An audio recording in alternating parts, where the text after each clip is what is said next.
અને નામ કોઈ બીજો પોતાનું ચડાવી દે, આ દુષ્ટતા કહેવાય. તેવું ના કહેવું જોઈએ. તેને કીર્તિની ચોરી કરી કહેવાય. એટલે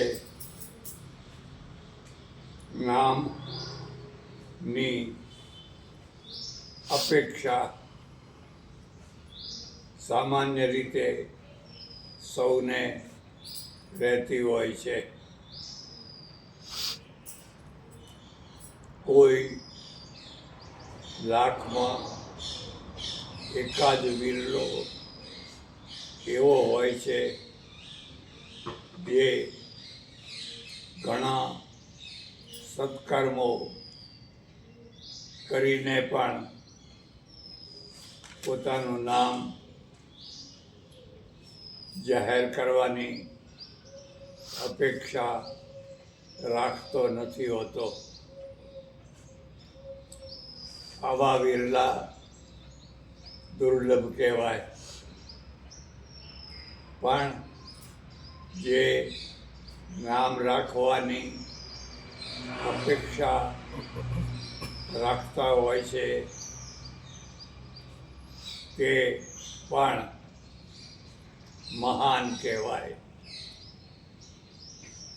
જે લોકો કશું દાન આપતા નથી પણ દાતાઓની ઈર્ષાવશ નિંદા કરતા રહેતા હોય છે તે અધમાધમ કહેવાય. એટલે એક નામ રસ પણ હોય છે. બસ હવે નવું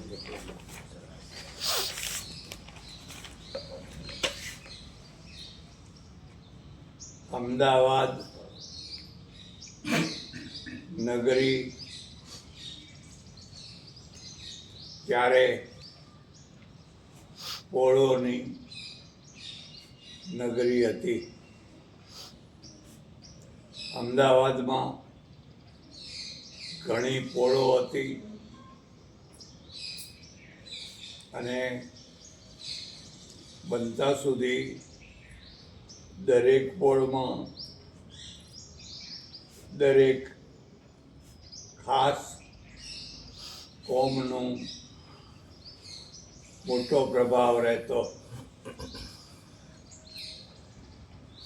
આવી પોળોમાં મોટા ભાગે નિમ્ન કક્ષાના મધ્યમ વર્ગના લોકો રહેતા. તેમની આજીવિકા સામાન્ય નોકરી ધંધાથી ચાલતી. તેમાંથી જો કોઈ મિલના કારીગર તરીકે કામ કરતો તો તેને લોકો બહુ સુખી માનતા. પણ બધા લોકોને તો મિલમાં રોજી મળે નહીં. એટલે જે કંઈ શક્ય હોય તે નાની મોટી રોજીથી ગુજરાન ચલાવતા. ત્યારે પોળો સાંકડી, ઘરો નાના અને મોટા ભાગે કાચા બનાવેલા રહેતા. આ પોળોમાં રહેનારો વર્ગ આર્થિક રીતે બહુ સામાન્ય રહેતો, પણ ધાર્મિક દૃષ્ટિએ તેની ધાર્મિકતા બહુ ઊંચી રહેતી. એટલે ધાર્મિકતાના આધારે લોકો જીવન જીવતા. પેરેગ્રાફ. બાલકૃષ્ણે પોળે પોળે પોતાના ભજન આખ્યાન શરૂ કરી દીધા. તે સમયમાં ધાર્મિક કથા પ્રવચનો 3-4 રીતે થતા. એક તો સંન્યાસીઓ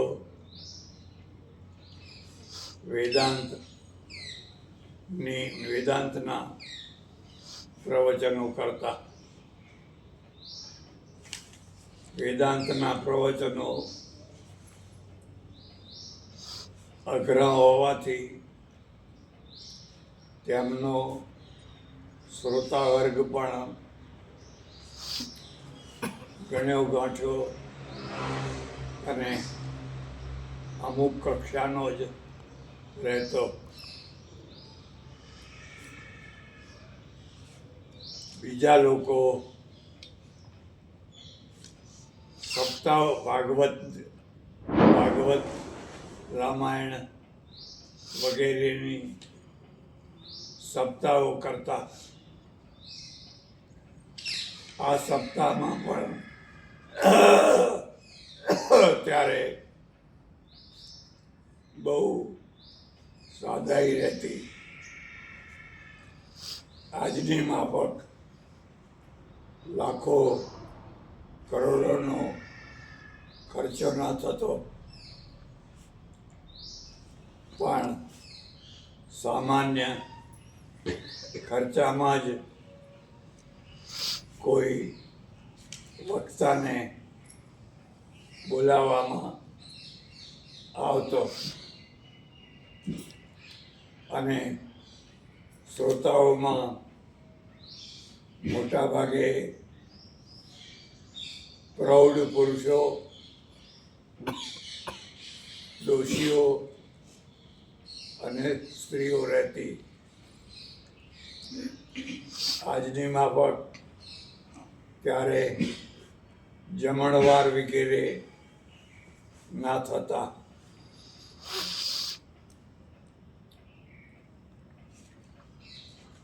ત્રીજો પેરેગ્રાફ.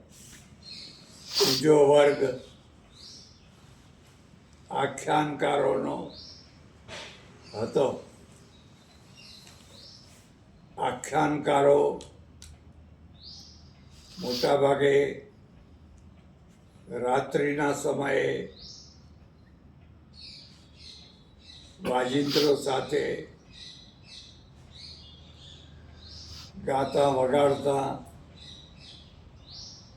કોઈ ધાર્મિક આખ્યાનો લોકોને સંભળાવતા.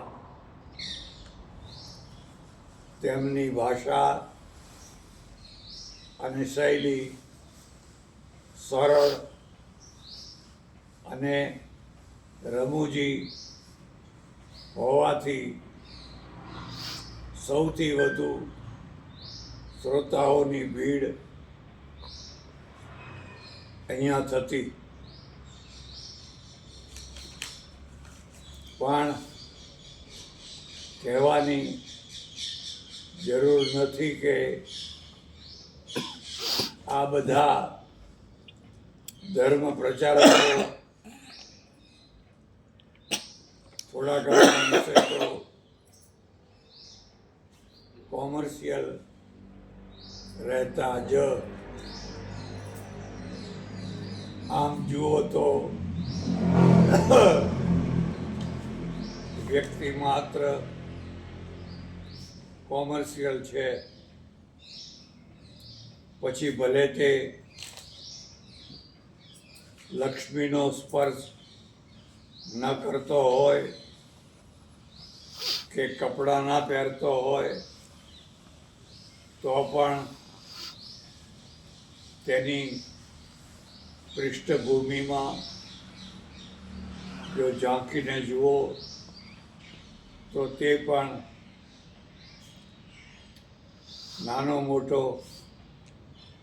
કોમર્શિયલ હોતો જ હોય છે. કોમર્શિયલ થવું એ કોઈ દોષ કે પાપ નથી. અનેક વાર કહ્યું તેમ જીવનનો મૂલાધાર પૈસો છે, એટલે માણસ માત્ર પૈસાના તરફ આકર્ષાય તે સ્વાભાવિક છે. પણ દોષ ત્યારે થાય કે જ્યારે આ પૈસો વગર હકનો, હરામનો, લાંચ રૂશ્વતનો કે કાળા બજારનો લેવામાં આવે. પેરેગ્રાફ. તે સમયે જે નાના મોટા કથાકારો કે આખ્યાનકારો હતા તેમનો ચાર્જ 25 રૂપિયાથી માંડીને વધુમાં વધુ 500 રૂપિયા સુધી રહેતો.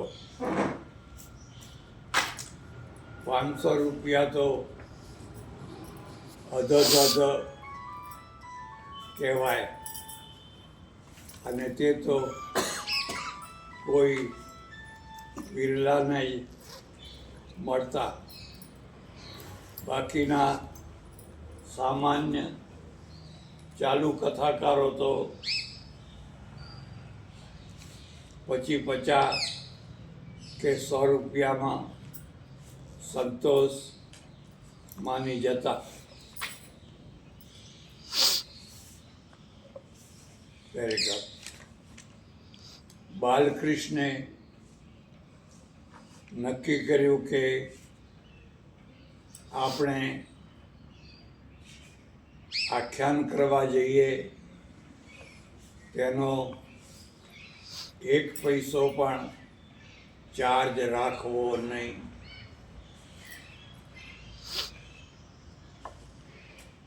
આ નિર્ણય વિરલ નિર્ણય હતો. જ્યારે આખી દુનિયા પૈસાની પાછળ ગાંડી થઈને દોડી રહી હોય અને પૈસો મળવાની પૂરેપૂરી શક્યતા હોય, તેમ છતાં પણ 1 પણ પૈસો લેવો નહીં એવો નિર્ણય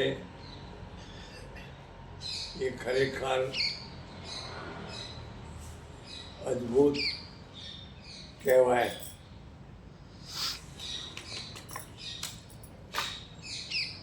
તેમના આવા નિર્ણયથી અને તેમના આખ્યાનો બધા આખ્યાન કરતાં વધુ રસપ્રદ હોવાથી આમંત્રણોનો ધોધ વરસવા લાગ્યો. આમ જુઓ તો આપણે બધા મફત પ્રેમી છીએ.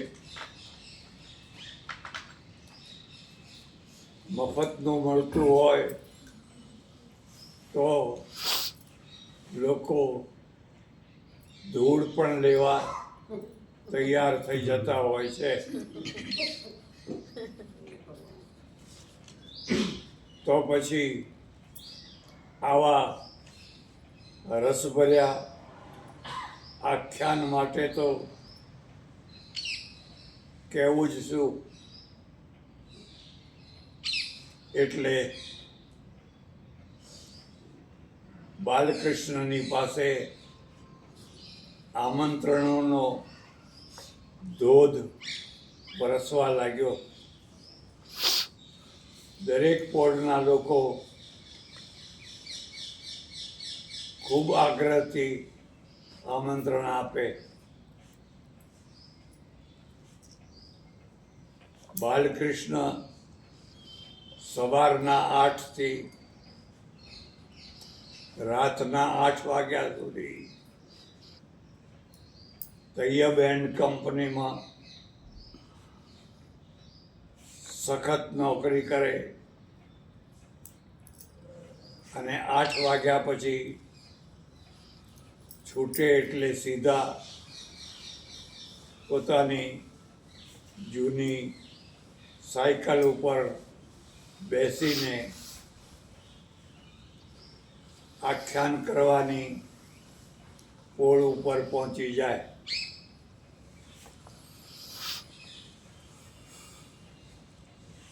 અને ત્યારે લાઇટો પણ નહીં, લાઉડ સ્પીકરો પણ નહીં,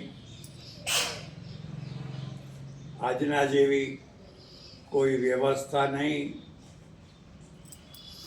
બહુ તો પોળવાળાએ એકાદ પાઠ મૂક્યો હોય તેના ઉપર બેસીને કે ઊભા થઈને આખ્યાન શરૂ કરી દે. જવાનું સાયકલ ઉપર અને આવવાનું પણ સાયકલ ઉપર, એટલે ભાડાનો ખર્ચ પણ થાય નહીં. આટલી સાદાઈ અને આટલી સરળતાથી આખ્યાનનો કાર્યક્રમ ચાલુ કરવામાં આવ્યો. લોકોને બહુ ગમ્યો અને બહુ ભીડ થવા લાગી.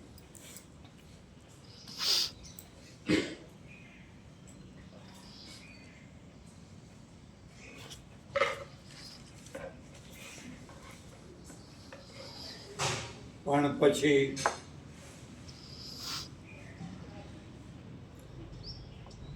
એક જગ્યાએ અનુભવ થયો કે જેણે આખ્યાનનું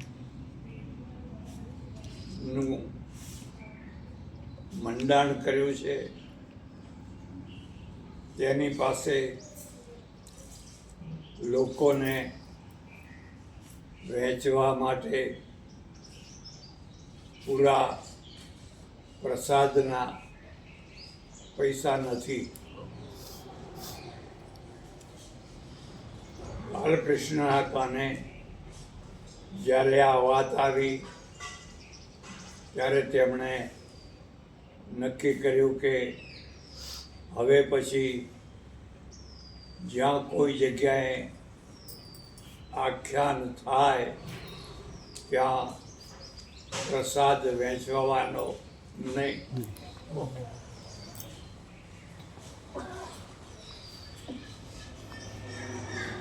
પ્રસાદમાં પણ એક જગ્યાએ બહુ સારો પ્રસાદ વહેંચાયો હોય અને બીજી જગ્યાએ માત્ર સાકરિયા જ વહેંચાયા હોય તો પ્રસાદિયા ભક્તો ટીકા કરે કે જોયું, પેલાના ત્યાં તો પેંડા વેચાયા હતા અને આ માણસે તો સાકરિયામાં પતાવ્યું. આવી ટીકા કેટલાક લોકો કરતા હોય છે.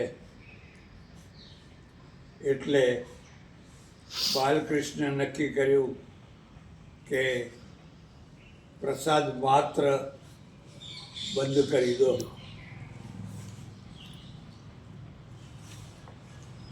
એક બીજો પણ કડવો અનુભવ થતો. કેટલાક પ્રસાદિયા ભક્તો માત્ર પ્રસાદ વેચવાના સમયે જ આવતા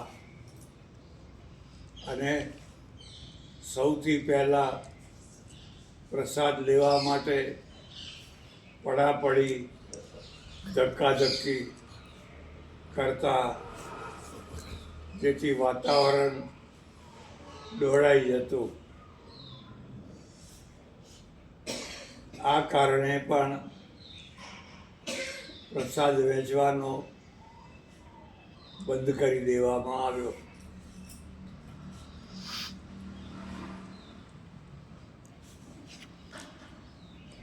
બાલકૃષ્ણે ત્રીજો સુધારો એવો કર્યો કે આખ્યાન પૂરું થાય ત્યારે રણછોડરાયની આરતી તો કરવી, પણ એ આરતી લોકોમાં ફેરવવી નહીં. અહીંથી જ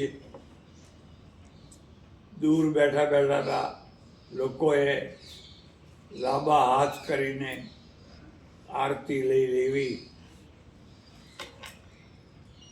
આવું કરવાનું કારણ એ હતું કે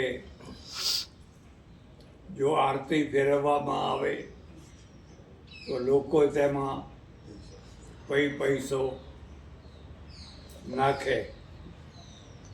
ખાસ કરીને બહેનોમાં એવી માન્યતા પ્રચલિત હોય છે કે ખાલી હાથે આરતી લેવાય નહીં. અને ત્યારે લોકોના ઘરમાં પૈસા હતા નહીં, એટલે કેટલીક વાર પૈસો ન નાખવાની લાચારી ભોગવવી પડતી. બાલકૃષ્ણે નક્કી કર્યું કે હવે આરતી ફેરવવી નહીં.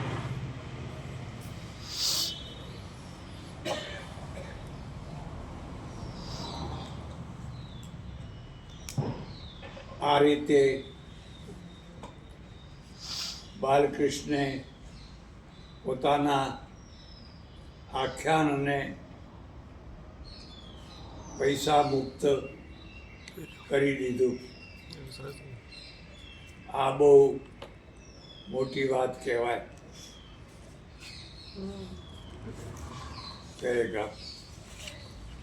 જે લોકો કથા આખ્યાનના નાના મોટા ચાર્જ કરતા હતા તે ખોટા હતા. એવું કહેવાય નહીં, કારણ કે આ આવકના દ્વારા તેમનો ઘર સંસાર ચાલતો હતો. વળી આવવા જવાનું ભાડું થાય, વાજિંદ્રોને રિપેર કરવા કે નવા લાવવાનો ખર્ચો થાય. આવા ખર્ચાને પહોંચી વળવા માટે પણ થોડો ઘણો ચાર્જ કરવો એ કંઈ ખોટું કહેવાય નહીં.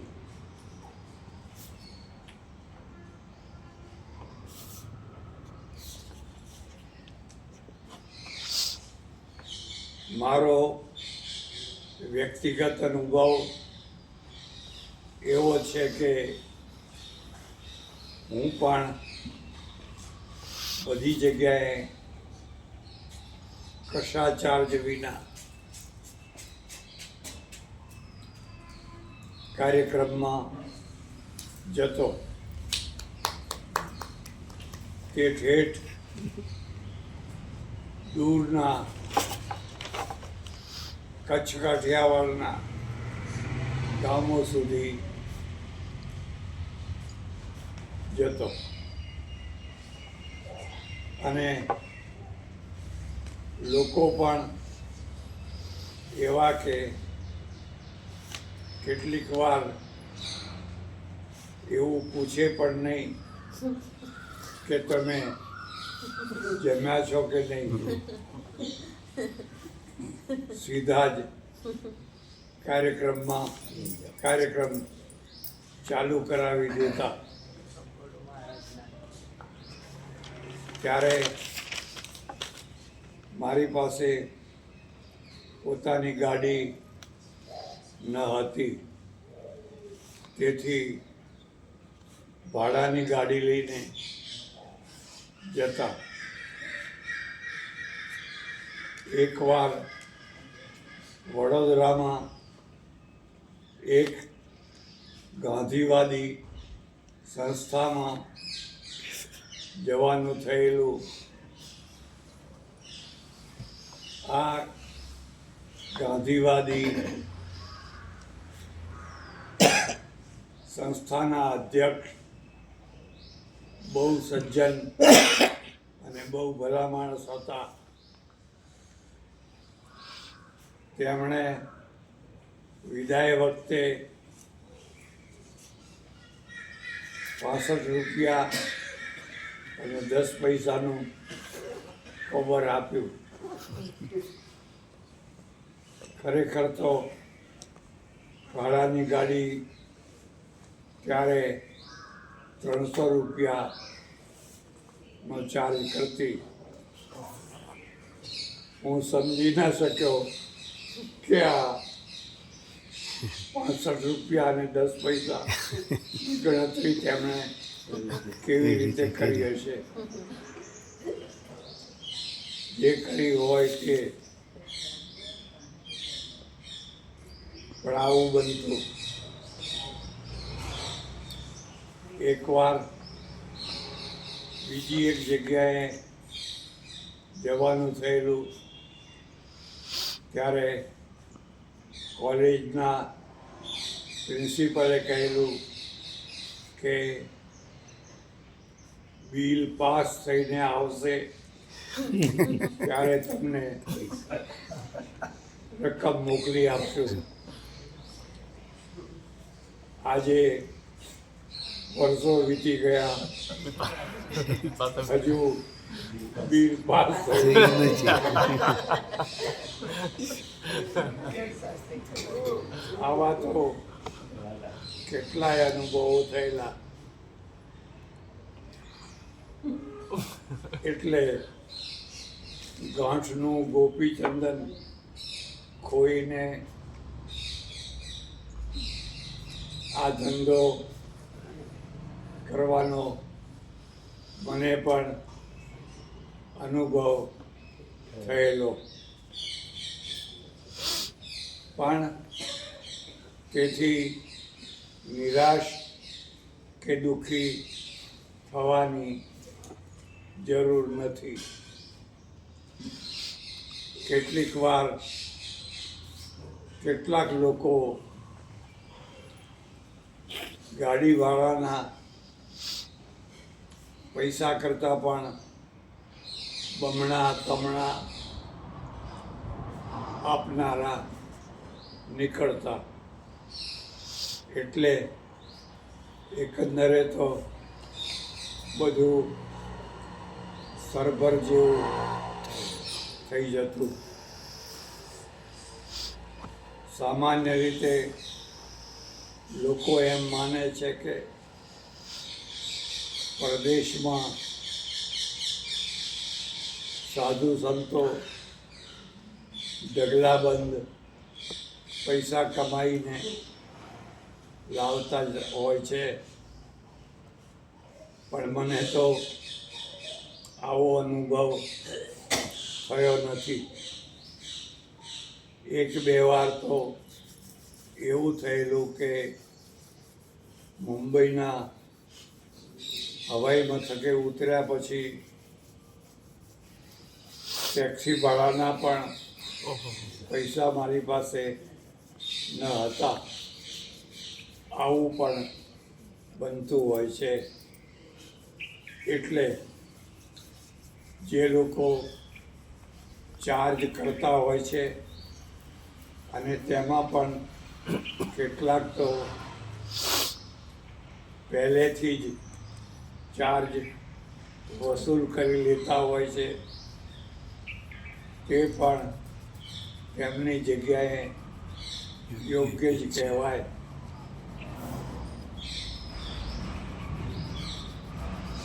પણ બાલકૃષ્ણ તો વિરલ વ્યક્તિત્વના ધણી હતા, જે ગણતરીબાજો હોય તે સારા વ્યાપારી થઈ શકે, પણ જે ગણતરીબાજો હોય તે સારા ધર્મગુરુ કે ધર્મ પ્રચારક ના થઈ શકે. ગણતરીબાજ થવું તે દોષ નથી, પણ બધી જગ્યાએ ગણતરીબાજ થવું તે યોગ્ય ના કહેવાય. ખાસ કરીને જ્યારે તમે રામ રસ ની લાણી કરવા નીકળ્યા હો ત્યારે ગણતરીબાજ થાઓ તો તમારો રામ રસ ફિક્કો પડી જાય. પેરેગ્રાફ.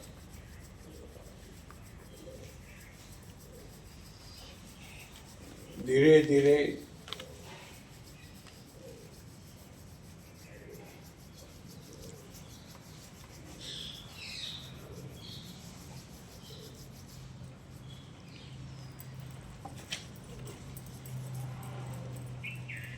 ધીરે ધીરે બાલકૃષ્ણની મંડળી જામવા લાગી.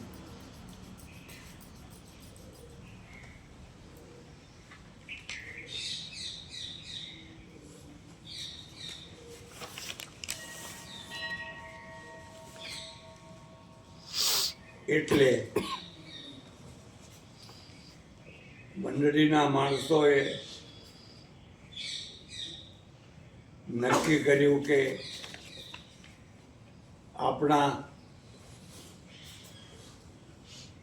ભજન મંડળનું કંઈક નામ રાખવું જોઈએ.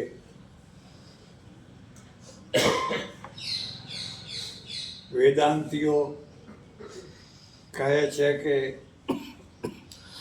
નામ રૂપ મિથ્યા છે, પણ મારું કહેવું છે કે નામ રૂપ સત્ય છે. શું રામનું નામ મિથ્યા છે? શું આદિગુરુ શંકરાચાર્યનું નામ મિથ્યા છે? અરે બીજાની વાત જવા દો, તમારા નામે ચાલતું બેંક ખાતું કે શેર હોલ્ડરોમાં જે નામ લખાયું છે તે મિથ્યા છે? ના ના, આ નામ માટે તો કોર્ટ કચેરીના કેટલા ઝઘડા ચાલતા હોય છે. એટલે નામે સાચું છે અને રૂપે સાચું છે. મિથ્યા જરાય નથી. મિથ્યા તો તારે છે કે જ્યારે ખોટું નામ અને ખોટું રૂપ ધારણ કરવામાં આવ્યું હોય. કેટલાક લોકો બનાવટી નામે પેઢીઓ ચલાવતા હોય છે, તે ખોટી છે. તો કેટલાક લોકો ખોટું રૂપ ધારણ કરીને લોકોને છેતરતા હોય છે. માનો કે એક સ્ત્રીને માથામાં વાળ જ નથી, હવે તે બજારમાંથી લાવીને વીગ પહેરે છે અને દેખાવમાં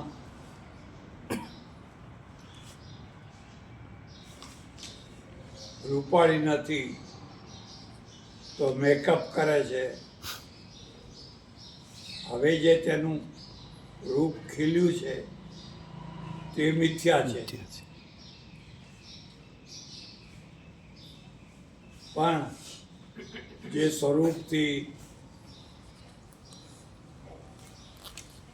રૂપાળી છે અને કાળા ભમ્મર વાળ છે વગેરે વગેરે, તે તો મિથ્યા નથી, સત્ય જ છે.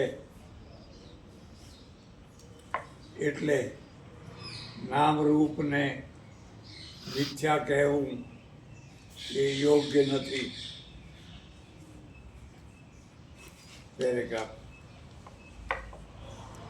મંડળીના બધા સભ્યોએ મળીને એક સ્વરે નક્કી કર્યું કે આપણા ભજન મંડળનું નામ બાલકૃષ્ણ ભજન મંડળ એવું રાખશું. ત્યારે બાલકૃષ્ણે વિરોધ કર્યો કે મારું નામ રખાય જ નહીં. તમારે જો નામ રાખવું જ હોય તો આ બે શબ્દોમાંથી એક શબ્દને દૂર કરી દો, અર્થાત બાલને દૂર કરી અને માત્ર કૃષ્ણને જ રાખો. એટલે કૃષ્ણ ભજન મંડળ એવું નામ રાખીએ. બાલકૃષ્ણના આગ્રહથી બધાએ મળીને ભજન મંડળનું નામ કૃષ્ણ ભજન મંડળ એવું રાખવામાં આવ્યું. ખરેખર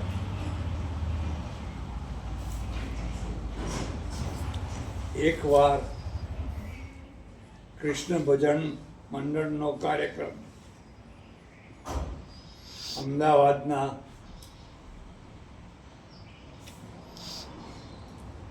શાહપુર વિસ્તારમાં આવેલી કોટડીની પોળમાં યોજવામાં આવ્યો.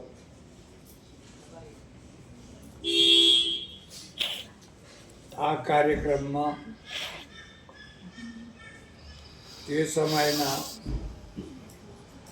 બહુ પ્રસિદ્ધ આખ્યાનકાર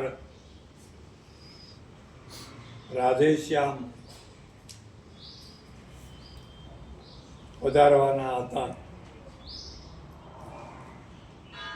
આખ્યાનકારોની પણ કક્ષાઓ હોય છે. આમ જુઓ તો બધા ક્ષેત્રોમાં બધાની કક્ષાઓ હોય જ છે.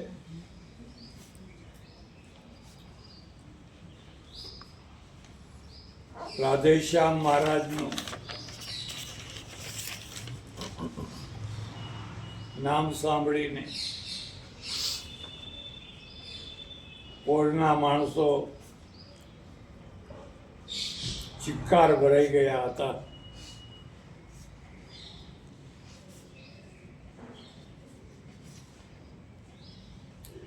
બાલકૃષ્ણને પણ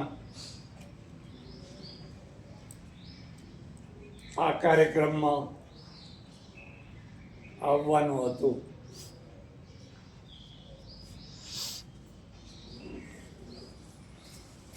બાલકૃષ્ણ વરાજીની પેઢીમાં રાતના 8 વાગ્યા સુધી નોકરી બજાવતા અને પછી ચોપડા અને તિજોરીની ચાવી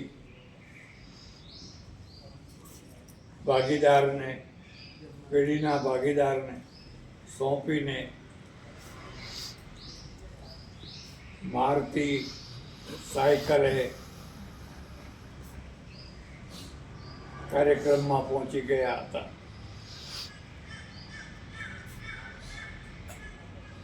નવ વાગી ચૂક્યા હતા. રાધેશ્યામ મહારાજ વ્યાસપીઠ ઉપર બેસી ગયા હતા.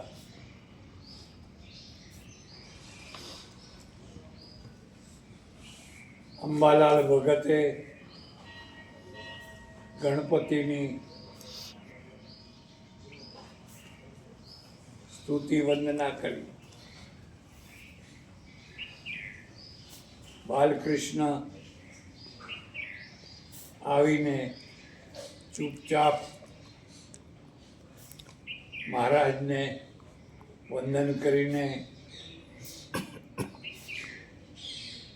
શ્રોતાઓની વચ્ચે બેસવા પાછા ફર્યા. ત્યાં તો રાધેશ્યામ મહારાજ પાઠ ઉપરથી ઊભા થઈ ગયા અને ઝડપથી ચાલીને બાલકૃષ્ણનો હાથ પકડી લીધો અને કહ્યું કે હવે તમારાથી શ્રોતાઓની સાથે નીચે બેસાય નહીં. તમે મારી જોડે પાટ ઉપર બેસો. આ રીતે રાધેશ્યામ મહારાજે આગ્રહ કરીને બાલકૃષ્ણને પોતાની જોડે પાઠ ઉપર બેસાડી દીધા.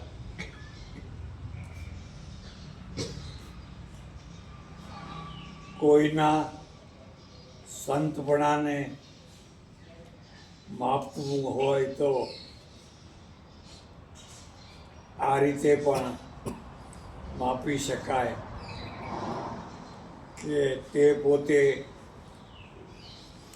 બીજાને કેટલું સન્માન આપે છે.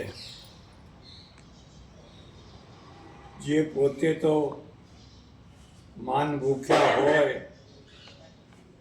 પણ બીજા યોગ્ય વ્યક્તિને પણ યોગ્યતા પ્રમાણે માન ના આપે તો સમજવું કે તે વિદ્વાન કે વક્તા તો હશે પણ સંત નહીં હોય.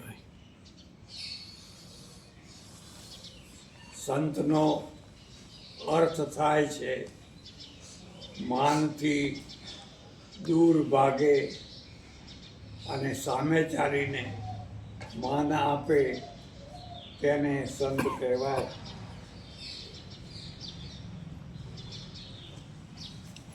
રાધેશ્યામ મહારાજે તે વખતે સભા વચ્ચે જાહેરાત કરી કે હવેથી બાલકૃષ્ણ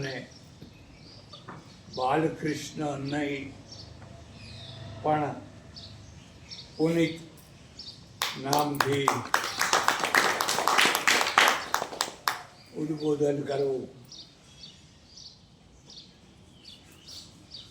ત્યારથી બાલકૃષ્ણનું તખલ્લુસ પુનિત બની ગયું. હવે આપણે પણ બાલકૃષ્ણને પુનિત નામથી ઉદ્બોધન કરશું. આખ્યાન ખૂબ જામ્યું અને છેવટે લોકોએ રણછોડરાય કી જય બોલાવીને પુનિત મહારાજની પણ જય બોલાવી દીધી. આ રીતે બાલકૃષ્ણ પુનિત તરીકે પ્રસિદ્ધ થયા. Very good. પૂર્વ કહ્યું તેમ કશા ચાર્જ વિના કોઈ ભાડું કે ભોજન કે ચા પાણીની પણ અપેક્ષા રાખ્યા વિના આખો દિવસ નોકરી કરીને રાત્રે 9 વાગે પુનિત મહારાજ ભજન કરવા જતા એટલે લોકોની ખૂબ જ માગણી વધી ગઈ. આ માગણીને પહોંચી શકાય તેવું ન હતું. તેથી મંડળના લોકોએ નક્કી કર્યું કે આપણે નાનો મોટો ચાર્જ તો રાખવો જ જોઈએ. કોઈએ કહ્યું કે 50 રૂપિયા રાખો, કોઈએ 100 કહ્યા, આમ સૌએ જુદી જુદી રકમનો ચાર્જ પ્રસ્તુત કર્યો. પછી પુનિત મહારાજ તરફ જોઈને મંડળીના સભ્યો બોલ્યા કે મહારાજ તમે કહો ને કેટલો ચાર્જ રાખવો. ત્યારે મહારાજે કહ્યું કે મારું કહેવું છે કે આપણે એવો ચાર્જ રાખો કે જેમાં એક પૈસાનો પણ ખર્ચો ન થાય. લોકોને નવાઈ લાગી કે એવો ચાર્જ કયો હશે. ત્યારે મહારાજે જણાવ્યું કે જે ભક્ત રામ નામના 5000 નામો લખેલી નોટ આપે તેના ત્યાં ભજન કરવા જવું. આ રીતે તેમણે રામ નામની બેંક શરૂ કરી. પણ થોડા જ સમયમાં જોયું કે 5000 નામ તો બહુ સહેલાઈથી લોકો લખી લેતા.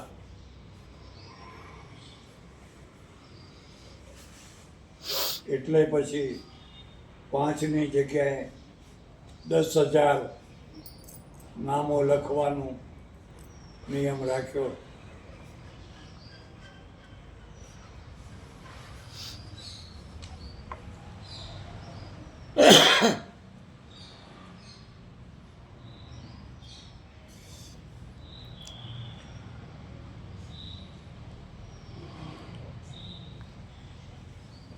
આ રીતે પ્રસાદ બંધ કરી આરતીની વ્યવસ્થા સુધારી અને રામ નામની બેંક ચાલુ કરી. એટલું જ નહીં પણ હાર તોરા પણ બંધ કરાવી દીધા. અને રામ નામનું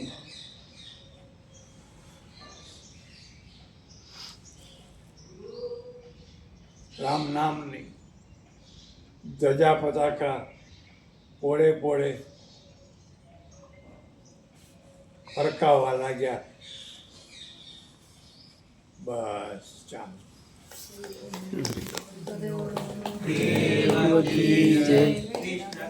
લાલ કી જય.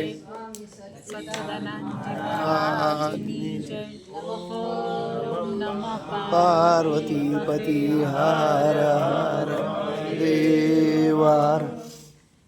આ માણસને જોઈએ એવી કદર ના થઈ. કદર ના